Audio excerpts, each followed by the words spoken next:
Mr. Chairman, and thanks to the panel for being here.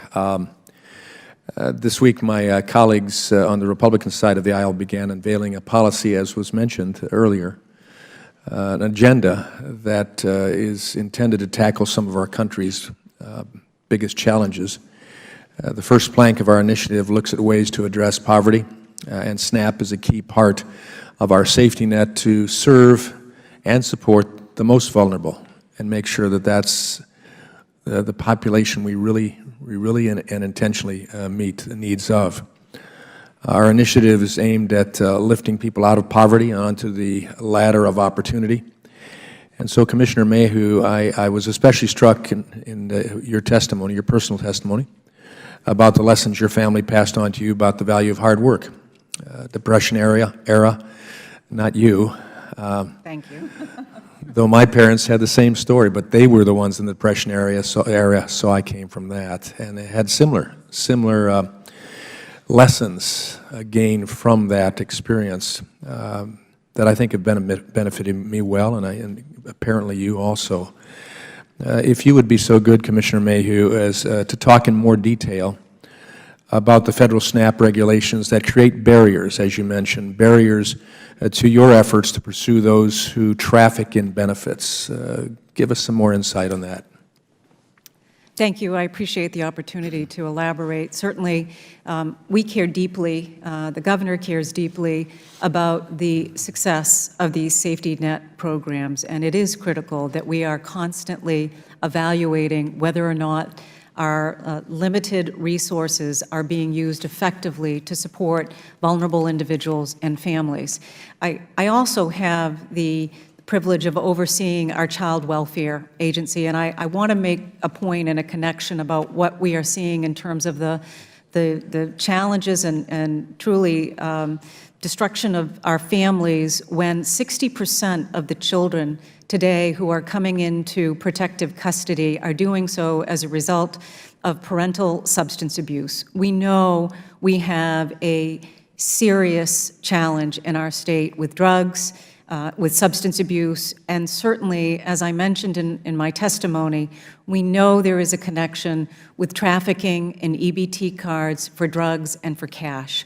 So as we look at ways in which to deter, we do feel strongly that the opportunity to use photos on EBT cards, we've been very clear that the photo on the EBT card is to discourage fraud, that when we speak and work with local drug enforcement agents and they tell us about the number of EBT cards that they are confiscating from drug raids, and since we have implemented photos, they have not confiscated an EBT card with a photo on it.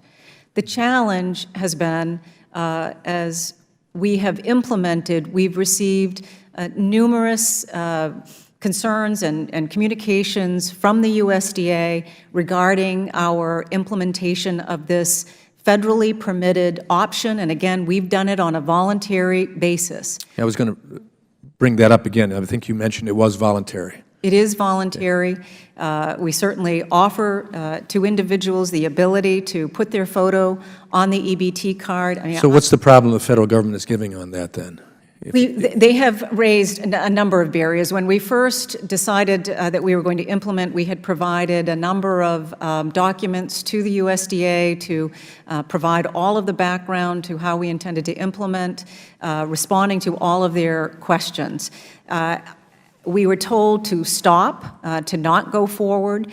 We felt very strongly, the Governor felt very strongly that, again, this is federally permitted, that we had addressed the questions that had been asked of us, provided detailed plans of how we were operationalizing this, and again, felt strongly that this was a significant tool. More recently, we have developed a partnership with our Bureau of Motor Vehicles to more conveniently access the driver's license photos. We are getting authorized consent from each of the individuals to use their driver's license photo, and we recently received another letter telling us to basically cease and desist between two state agencies that have agreed to do this, and we now have the USDA asking us to stop. not do it, even though you are permitted to do it by law. We are, and again, They must do it, though, within the framework of federal law and regulations, and that was the issue in Maine. Well, I guess that's... Poorly implemented. I want the record to show that. Excuse me. I was asking Ms. Mayhew. I'd like a fuller description than, if I could, Mr. Chairman, of what the pushback was. It indicated in the constraints of the law itself, but what were you violating, according to them? we have not, in all of the letters and the back and forth, we have not seen any verified, documented issues where we have poorly implemented or, you know, we can make a lot of these issues complicated. I oversee a large state agency. I know how quickly government can make things complicated. We are trying to protect the safety net program.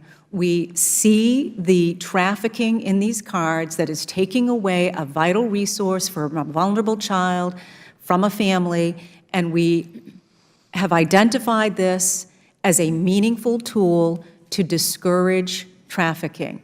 It has felt as though, you know, and I struggle a little bit with hearing that it's an option and then hearing all of the reasons why they don't believe that it's an effective tool. So it does feel as though we're constantly receiving all of the reasons why we can't move forward. And this is an option that we have elected to pursue.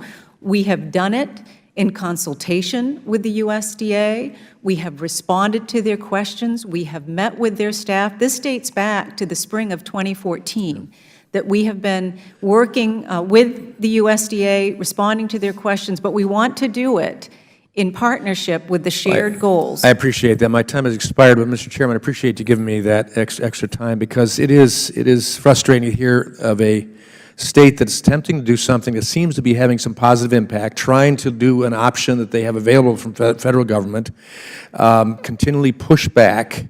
And again, the perspective seems to have come already, even in testimony, that while it's an option, yet the feds don't want it to be an option. So I hope we get it further information as we move along, but thank you. Mr. Chairman, I'd I like think the